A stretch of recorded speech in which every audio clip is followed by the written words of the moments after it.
Welcome to Fast Politics, Jeet Heer. Good to be on the program. American democracy, we are killing it. Discuss.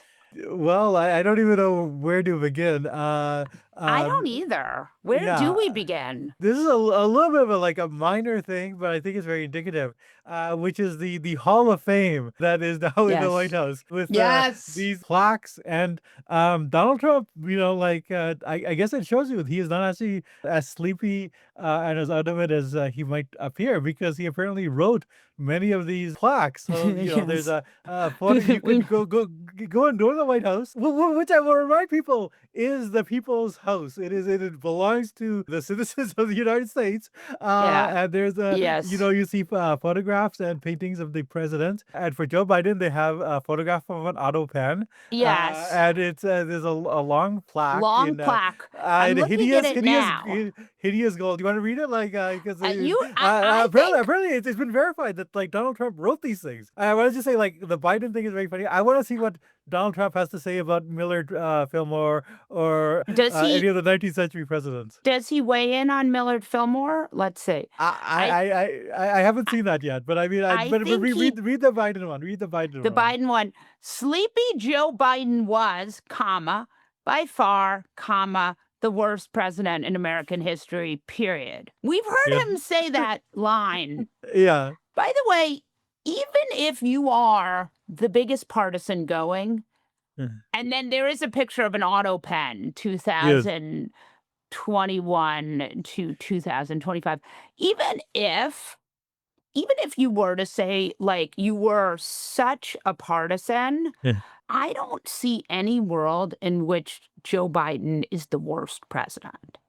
No, no, no. But I mean, this is it. I mean, I think the plaques are very interesting as the view of American history from the point of view of Donald Donald Trump Trump. Do you want to go on? But I mean, I think people will get the kind of gist of it. taking office as a result of the most corrupt election ever seen in the United States.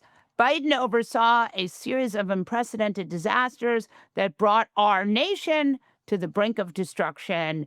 His policies caused the highest inflation ever recorded. That is demonstrably not true, leading Yeah. the US dollar to lose more than 20% of its value in 4 years. Also not true. His Green New scam, which never passed, surrendered American energy dominance, and by abolishing the southern border, again, at best hyperbolic, at worst a lie, Biden let 21 million people from all over the world. I like the world. I like the odd Yeah, capitalizations, yeah, yeah. right? Pour into the United States, comma, including from prisons, jails, and mental institutions and insane asylums, period. Quite a statement, yeah. And the thing I want to like maybe emphasize is that this is like a government-funded thing. Yes. This is like and a public thing, and in a kind of institution which like it's a bit closed off now, partially because of the construction and partially because of security concerns. But actually, the White House, The was people's built. house. It's the people's house. It belongs to the American people, and you have like this the demented Lunatic. Trump lunatic Trump version of history. I mean, it goes to the whole like remodeling of destruction really of the East Wing. But he's really treating the White House, the presidency as his own personal hobby. Yeah. Like as if like he's a businessman and this is his private Yeah. corporation, family health Yeah. corporation, and he Yeah. can do what he wants. I mean, what's interesting is I actually think a lot of this stuff does kind of like resonate with people, where there's kind of like, like a dawning sense, even among like, people who are conservative and might have voted for Trump, like, well, wait a minute. He's supposed to be the president of the United States. He's not supposed to be. I also think that's why the horrible post about Rob Reiner and his wife Michelle actually resonated with a lot of people, because I think there is a kind of sense in which, like, even much more so than ever, Trump is not behaving like a public figure, like someone, who was Yeah. elected like to serve and to Yeah. serve like the broader public. And so I think that that is interesting, like the way in which like, it took a long time. it took a this should have been this for many of us, it was obvious even before he was president. But I think, like, it's been interesting to see how this resonates. I think, like, in part because he's a little bit unchecked, because, he has a lot of enablers around him for the second term, but he is actually, like, it's got to the point where even people who support him, this stuff isn't being hidden from them. They can actually see it, and they actually Right. draw the kind of logical conclusion, which is like, like, I voted for this guy so he could, like, bring down prices and, And that's not what's or, happening. Yeah. like, end foreign wars. He's just like on this massive vanity project.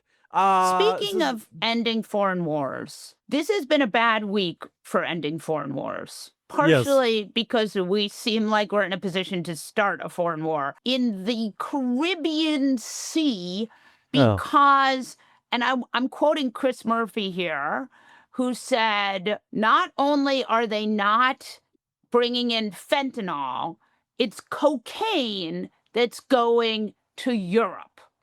yes, yes, yes, yeah. No, I mean the Trump administration, their whole claim. Well, there's a little bit. There's a Washington Wall Street Journal article, which is one of the bad Wall Street Journal articles that seems like an obvious right wing scam, but it's saying that, like, there's cocaine that's being sent to Europe to fund by jihadi groups and then going to Europe. Yeah. And I have to say, like, like, if you're America first, like, why is that your problem? Let the Right. Europeans deal with it. Right. Right. Like, it doesn't involve the United But States, like, at but all. And but that also, it's also nonsense. I mean, like, right, it's nonsense. Agreed. If you're America first, why are we stopping cocaine in the Caribbean? yeah. Going to Europe. I mean, it goes to a larger issue of, like, I mean, it is a war on drugs ramped up. And the only thing I'll say about it on a policy term is, the war on drugs was started under Richard Nixon, the creation of the DEA, and one way to measure its success is the price of drugs. And the price of cocaine and of, like, many other drugs is much lower now. Like, it's the most successful anti-inflation program the United States has ever carried out, is the war on drugs, because, like, like, in the early 70s, you had to be fairly wealthy to get cocaine. You had to, like, Yeah, it's that's the right, drug of baby. the drug of the elite. I believe your mom might have even written some novels about this. Right, But right, right. Yes. the I might have written some novels about this. yeah, Yes, yeah, yes, but yes. now it's not the drug of the elite, because it's actually like 80-90% lower now than it was in 1973. So to Yeah. my mind, this kind of indicates that the war on drugs actually has not worked, and that to double down on it and to use American foreign policy, I mean, as he shows the fraudulence of all this. This is not really about drugs. I don't think it's ever been about drugs. It's about the assertion of American power and hegemony. And the other thing is, like, nothing they're doing by their own accounts makes sense, because I'm sure you have talked about this before, but there's an interview or multiple interviews in Vanity Fair by Susie Wiles, the Yeah, we should White House talk chief of about staff. that. Yeah, Yeah, and she says, I mean, she said something very interesting about right. the The blowing up of war on boats in the drugs. Caribbean. She said that this is, like, actually designed to make Maduro cry uncle, and she says, like, people above my pay grade think it'll work, which is what you Yeah, say when you think, like, actually, this doesn't actually make any yeah. sense at all. It But, does not. like, Marco Rubio wants it because it does. He does not make any sense at all that, like, blowing up these ships, or even I think this is actually, like, the policy in Venezuela. Like, I'm not quite positive. Like, I'd be, like, a little bit terrified if I thought, like, is it possible that Trump thinks that, like, a ground war in Venezuela is a good idea? But, like, this is actually, like, Venezuela is not like, Grenada. Like, Right. it is like a nation with an actual air force, with an actual military that is aligned, with Maduro, with Mhm. people who, even if Maduro left, benefited greatly from the nationalization of oil, Yes. and would resent the stated policy of the United States government of Trump, which is that Yeah. the oil belongs to us. The oil belongs to the United States, and America's going to take it back. Like, I actually don't. No, but I think that what Trump and has been sold on this is the idea, like, Madero is like, it's a house of cards. You just scare him enough, you blow up a few boats, you send the armada down there, and he's gonna crumble. And I don't think he's gonna crumble. And the real danger is that, like, this will keep escalating, and you could have some sort of, like, accident or triggering event, a Gulf of Tonkin type event, which Yeah. actually does lead to a serious war. Because I don't think Trump wants an invasion of might not necessarily want an invasion of Venezuela, but Marco Rubio, I don't know. But And it's Susie also Wild doesn't believe important. in this, but she wants to facilitate it because that's her Yes, role. because she's a facilitator. It is such an interesting moment. And I also think that what is interesting about watching these guys is that Trump did run Yes. on ending foreign wars. I mean, Mhm. I know ending foreign wars and making things cheaper. Two things that he seems expressly uninterested in doing Yeah. now that he's president. Yeah, no, and it's actually like, to give it credit, this actually causing like tensions within the MAGA coalition. I mean, on the case of Yeah. Venezuela, like actually, Let's like the American public is overwhelmingly let's against it, and including let's like Republicans. Like nobody wants yeah. this, and but also people like Tucker Carlson are speaking out against it. Like not my Yes. favorite guy by any means, but like Trump is actually. I mean, you really do if you paid attention to the right wing media. There's a lot of people who are saying like, "Wait a minute, this isn't what we wanted." This is not we didn't actually like, want this zonked out vanity president who's like, just wants to have these plaques and basically do a demolition of the White House to turn it into like a Trump product while, like letting his like crazy underlings lead America into like more wars. This is what we signed up for. And so actually, I think like politically, like as dire as things are, and this is like, the end of the year, but actually, like, you see a lot of signs of crack up. And I think that's good.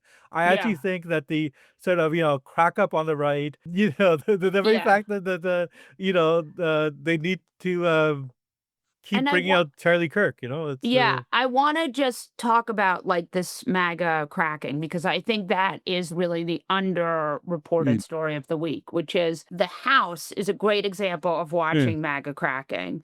So, the Speaker of the House, Mike Johnson, he has completely lost control of the situation once Yeah, again. Multiple discharge petitions, including one from leader Hakeem Jeffries, who I like to be critical of, but he offers yes, a clean extension of Obamacare premium tax cut for yeah, 3 years, puts it on the House as a discharge petition. It's going to have Republican votes now. And in fact, Mike Johnson gets so agitated that what happens? He sends everyone home. His favorite yeah. move. Yeah. No, exactly. Yeah, no, I mean, like, like we've had a lot of dysfunctional governments in the House, like over the last like 20, 30 years, usually Republican ones, I have to Right. say. But I do think like, like Mike Johnson, I've never seen a House Speaker that has so little control of his caucus where things are, visibly falling apart. I mean, the Epstein thing was like maybe the one of the early signs of it, but now you're seeing it everywhere. And, people like Marjorie Taylor Greene, who's like sort of leaving, but she's like sort of, like she's openly saying like, I don't think Mike Johnson's going to be able to last. And it's really hard to see their ability to last, especially since, I mean, like the level of incompetence is really something special.